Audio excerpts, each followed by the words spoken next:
ഇവിടെ പല രാഷ്ട്രീയ കക്ഷികളുണ്ട്. അതിൽപ്പെട്ടൊരു കക്ഷിയാണ് മുസ്ലിം ലീഗ്. പക്ഷെ മുസ്ലിം ലീഗ് രാഷ്ട്രീയ കക്ഷി എന്നുള്ളവർക്ക് അതിൻ്റെ ചില നയങ്ങളും നിലപാടുകളൊക്കെ ഉണ്ടാവും. ആ നിലപാടുകൾ അനുസരിച്ച് അതിനെ മുന്നോട്ട് കൊണ്ടുപോകാൻ പ്രഗത്ഭരാകുന്ന നേതാക്കന്മാരും പ്രവർത്തകരോട് അതിരിക്കുന്നത്. അവരത് നിർവഹിച്ചുകൊള്ളും, നമ്മൾ നമ്മുടെ പ്രവർത്തനവും നിർവഹിച്ചു കൊള്ളുക. നിങ്ങൾ അതുകൊണ്ടിട്ട് നമ്മൾ എന്താവുക, ഏതെങ്കിലും ഒരു പാർട്ടിക്ക് അടിയറ വെക്കുക എന്നല്ല. സമസ്ത കേരള ജമിയത്തുലമയുടെ ആ വ്യക്തിത്വം നിലനിർത്തിക്കൊണ്ട് സമസ്ത കേരള ജമിയത്തുലമ മുന്നോട്ട് പോകും. അത് രാഷ്ട്രീയ പാർട്ടികൾ അവരെ വ്യക്തിത്വം നിലനിർത്തിക്കൊണ്ട് അവർ മുന്നോട്ട് പോകും. രണ്ടു കൂട്ടരും അങ്ങനെയുള്ള ചെയ്യേണ്ടത്. എത്ര വൃത്തിയിലും പക്വതയിലുമാണ് ബഹുമാനപ്പെട്ട സമസ്തയുടെ പ്രസിഡന്റ് ജിഫ്രി മുത്തുക്കോയ തങ്ങൾ നിലപാട് പറയുന്നത്. ഈ നിലപാടിനെതിരെയാണ് മുസ്തഫൽ ഫൈസി ഉറഞ്ഞു തുള്ളിയത്. അത് നമുക്കൊന്ന് കേട്ടു നോക്കാം. നമ്മുടെ കേരളത്തിൽ മുസ്ലിം സമുദായത്തിന് വേണ്ടിയിട്ട് നിലകൊള്ളുന്ന പാർട്ടി, അത് രാഷ്ട്രീയമായി മുസ്ലിം സമൂഹത്തിന് വേണ്ടി നിലകൊള്ളുന്നത് മുസ്ലിം ലീഗാണ്. വേറൊരു കൂട്ടർ നിലകൊള്ളുമ്പോ അപ്പൊ അതിനെ കുറിച്ച് ആലോചിക്കാം. ഇപ്പോ മുസ്ലിം കേരളത്തിന്റെ രാഷ്ട്രീയമായ പുരോഗതിക്ക് വേണ്ടി, സമുദായ രാഷ്ട്രീയത്തിന് വേണ്ടി നിലകൊള്ളുന്നവർ മുസ്ലിം ലീഗാണ്. ഈ 10,000-കണക്കിന് മദ്രസ ഉണ്ടെങ്കിൽ ആ മദ്രസകളെല്ലാം നടത്തുന്നത് അവരാണ്.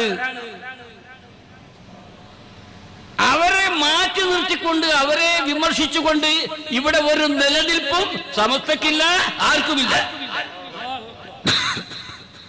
ഇത് നാം മനസ്സിലാക്കണം. ഈ വളരെ വൈകിയ സമയത്ത് കടന്നു വന്നവർക്ക് ഇതൊന്നും അറിയില്ല. വൈകി വന്നവരുണ്ടല്ലോ, അവർക്ക് ഇതൊന്നും അറിയില്ല. 974 മുതൽക്ക് ഞാൻ കെ റഹ്മാൻ പറ്റി, അതുപോലെ ഇവിടെ ഇരിക്കുന്ന ഉസ്താദുമാർ, ഇവരെല്ലാം ഈ സമസ്തക്ക് വേണ്ടി, സുന്നത്ത് ജമാഅത്തിന് വേണ്ടി പ്രവർത്തിച്ചുകൊണ്ടിരിക്കുന്നതാണ്. അതിനുശേഷം 10, 20, 30 വർഷങ്ങളൊക്കെ കഴിഞ്ഞിട്ട് പലരും വന്നു. വണ്ടിയിൽ വൈകി കയറിയവരല്ല ദിശ നിർണയിക്കേണ്ടത്. അങ്ങനെയാണല്ലോ. വണ്ടിയിൽ വൈകി കയറി, എടുത്ത് ബൈക്കിന് കയറി, അവൻ അങ്ങോട്ട് വിടുന്ന് പറയാൻ പറ്റൂല. ആദ്യം കയറിയവരുണ്ടാവും, അവര് പറയുന്നിടത്തേക്കാ വണ്ടി വിടേണ്ടത്. ഇവിടെ എന്തു സംഭവിച്ചു? ഒരു പ്രശ്നമുണ്ടായപ്പോൾ സമസ്ത 289-ൽ 2 അങ്ങനെ മറുചേരിയിലുള്ളവർക്ക് വളരെ വലിയ ശക്തിയാണ്. രാജ്യത്തെ വലിയ രാഷ്ട്രീയ പാർട്ടിയൊക്കെ അവരുടെ കൂടെയുണ്ട്. സാമ്പത്തിക ശേഷി അവർക്കുണ്ട്. ഗൾഫ് മുഴുവനും നടന്ന് പിരിക്കുന്നു. ഇങ്ങനെ എല്ലാ അർത്ഥത്തിലും യഥാർത്ഥ സമസ്തയ ശംസുൽ ഉലമയും കണ്ണിയത്തും ഒക്കെ ഉൾക്കൊള്ളുന്ന യഥാർത്ഥ സമസ്തക്കെതിരിൽ അവർ പ്രവർത്തിച്ചു കൊണ്ടിരിക്കുകയാണ്. അവർ വേറൊരു സംഘടന രൂപീകരിച്ചു, അവർ മദ്രസകൾ രൂപീകരിക്കുന്നു, പള്ളികൾ ഉണ്ടാക്കുന്നു. ആ സമയത്ത് എന്തു ചെയ്യും? സമസ്തയെ അടിയുറപ്പിച്ചു നിർത്തണം. സമസ്ത ഇവിടെ എന്നും ഉണ്ടായിരിക്കണം. ആ കൂട്ടൊരു സമ്മേളനം നടത്തി, എറണാകുളത്ത് സ്റ്റേറ്റ് സമ്മേളനം നടത്തി. ആ സമ്മേളനത്തിന് വമ്പിച്ച പ്രചാരണം നടത്തി. ആ സമ്മേളനത്തിലേക്ക് നമ്മുടെ മഹല്ലുകളെയും നമ്മുടെ സുന്നികളെയും എല്ലാവരെയും ക്ഷണിച്ചു. അങ്ങനെ അങ്ങ് പോയാൽ അപകടമാണ്. സമസ്ത തകരും. സമസ്ത നമ്മൾ നിലനിർത്തും, പക്ഷേ നാം അതിനു വേണ്ടി ശ്രമിക്കേണ്ടതുണ്ട്. ശംസുൽ ഉലമ എന്തു പറഞ്ഞു? ആ സമ്മേളനത്തിന് ആരും, സുന്നത്ത് ജമാഅത്തിന്റെ ആരും പോകരുത് എന്ന നിലയ്ക്ക് ബഹുമാനപ്പെട്ട മുഹമ്മദ് അലി ശിഹാബ് തങ്ങൾ നവ്വറല്ലാഹു മർക്കദഹു അദ്ദേഹത്തെ വിളിച്ചു. ശംസുൽ ഉലമ പറഞ്ഞു, തങ്ങളെ, ഈ കൂട്ടരുടെ സമ്മേളനത്തിന് മുസ്ലിം ലീഗുകാരായിട്ടുള്ള ഒരാളും പോകാൻ പാടില്ല.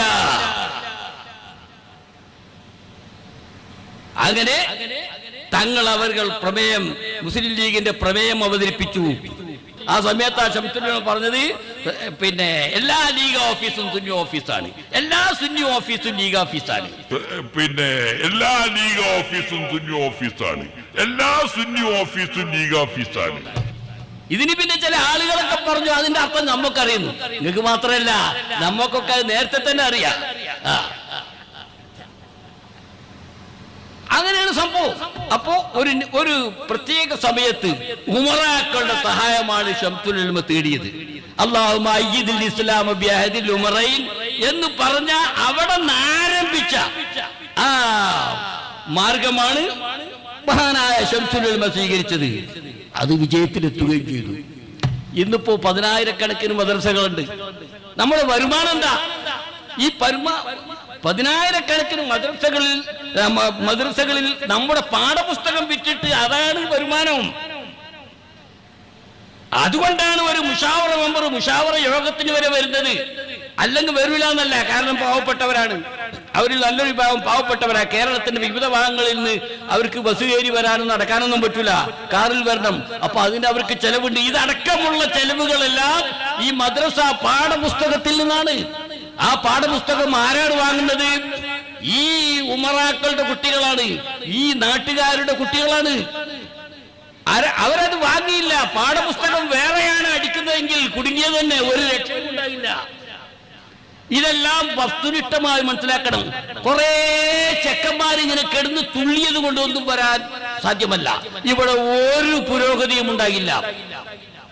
അപ്പോ നേതൃത്വത്തിൽ താനും കൂട്ടാളികളും അസ്വസ്ഥരാണ്. ലീഗും സമസ്തയും തമ്മിൽ കൂട്ടിക്കെട്ടാതെ തനിക്ക് പേരും പ്രശസ്തിയും ഒന്നും ലഭിക്കൂല എന്നതുകൊണ്ടായിരിക്കാം ലീഗിനെ എങ്ങനെയെങ്കിലും ഒക്കെ ഒന്ന് കൂട്ടിക്കെട്ടാൻ വേണ്ടിയിട്ട് ഈ ഉമറ ഉലമ എന്നൊക്കെ പേര് പറഞ്ഞുകൊണ്ട് രംഗത്ത് വരുന്നത്. ഇത് തന്നെയാണ് യഥാർത്ഥമായിട്ടും മുസ്തഫൽ ഫൈസിയെ കഴിഞ്ഞ ദിവസം പുറത്തിടാനുള്ള പ്രധാന കാരണം. അതല്ലാതെ ജിഫ്രി മുത്തുക്കോയ തങ്ങളെ വ്യക്തിഹത്യ ചെയ്തതിന് വേണ്ടിയിട്ടാണ് എന്ന് വിശ്വസിക്കാൻ ഇച്ചിരി പാടുണ്ട്. കാരണം ജിഫ്രി മുത്തുക്കോയ തങ്ങളെ വ്യക്തിപരമായിട്ടുള്ള ആക്ഷേപത്തിന്റെ പേരിൽ ജിഫ്രി മുത്തുക്കോയ തങ്ങൾ സമസ്തയിൽ നിന്നും പുറത്താക്കുക എന്നുള്ളത് ജിഫ്രി മുത്തുക്കോയ തങ്ങളെ മനസ്സിലാക്കുന്ന ആളുകൾക്ക് അതൊരിക്കലും ഉൾക്കൊള്ളാൻ കഴിയില്ല, മനസ്സിലാകുന്നുമില്ല. എന്നാൽ യഥാർത്ഥ കാരണം സമസ്തയാണ് ആക്ഷേപിച്ചത്. സമസ്ത എന്ന് പറയുന്ന മഹനീയമായ പ്രസ്ഥാനത്തിന്റെ നിലനിൽപ്പും അതിന്റെ കടിഞ്ഞാണും മുസ്ലിം ലീഗിന്റെ കയ്യിലാണെന്ന് പറഞ്ഞാൽ അത് എത്രമാത്രം അപകടം പിടിച്ച ആക്ഷേപമാണ് എന്നുള്ളത് ഏവർക്കും ചിന്തിച്ചാൽ മനസ്സിലാകും. അപ്പോൾ ഏതായിരുന്നാലും ഇവിടെ വലിയൊരു കറാമത്ത്, സമസ്തയുടെ കറാമത്ത് എന്ന് പറയാൻ പറ്റുന്ന രീതിയിൽ വലിയൊരു സംഭവം നടക്കുന്നുണ്ട്. അതായത് സമസ്തയുടെ 100ാം വാർഷികം ആഘോഷിക്കാനിരിക്കുന്നതിന് മുമ്പാണ് ഇത്തരത്തിലുള്ള സംഭവങ്ങളൊക്കെ നടക്കുന്നത്. അതായത് സമസ്തയുടെ 100ാം വാർഷികത്തിന്റെ സ്വാഗത സംഘം രൂപീകരിക്കുമ്പോൾ അതിൽ സമസ്തയിലെ വിഘടിത വിഭാഗങ്ങൾ ഒരുപാട് ആളുകൾ ഇറങ്ങിപ്പോയി ഈ ഒരു കാര്യത്തെ ചൊല്ലി. അപ്പോൾ അതുകൊണ്ട് ഇതിൽ നിന്നൊരു കാര്യം മനസ്സിലാക്കേണ്ടത്, സമസ്തയുടെ കറ കളഞ്ഞ ആളുകൾക്ക് മാത്രമാണ് സമസ്ത എന്ന പേരിൽ 100ാം വാർഷികം ആഘോഷിക്കാൻ കഴിയൂ. അതുകൊണ്ട് തന്നെ ലീഗ് അനുകൂലികളാകുന്ന രാഷ്ട്രീയ കൊട്ടാര പണ്ഡിതന്മാർ അവർ ഇതിൽ നിന്നും പുറത്തു പോയത് വലിയ സമസ്തയുടെ കറാമത്തായിട്ട് തന്നെ നമുക്ക് മനസ്സിലാക്കാൻ കഴിയും. അപ്പൊ ഏതായിരുന്നാലും ഹക്കീം ഫൈസി പറഞ്ഞതുപോലെ ഒരു ശുദ്ധീകരണമാണ് ഇപ്പോൾ നടന്നുകൊണ്ടിരിക്കുന്നത്. ഇനി വരും ദിവസങ്ങളിൽ വലിയ വലിയ ശുദ്ധീകരണങ്ങൾ കാണാൻ കഴിയും എന്നാണ് പ്രതീക്ഷിക്കുന്നത്. അല്ലാഹു സുബ്ഹാനഹു വ തആല ഹക്കിന്റെ അഹ്ലുകാരിൽ നമ്മെ എല്ലാം ഉൾപ്പെടുത്തി തരുമാറാകട്ടെ. ഇൻഷാ അല്ലാഹ് നമുക്ക് വേണ്ടി വന്നാൽ മറ്റൊരു സമയത്ത് പറയാം എന്ന് പറഞ്ഞുകൊണ്ട് എന്റെ വാക്കുകൾ ഞാൻ അവസാനിപ്പിക്കുന്നു. അസ്സലാമു അലൈക്കും.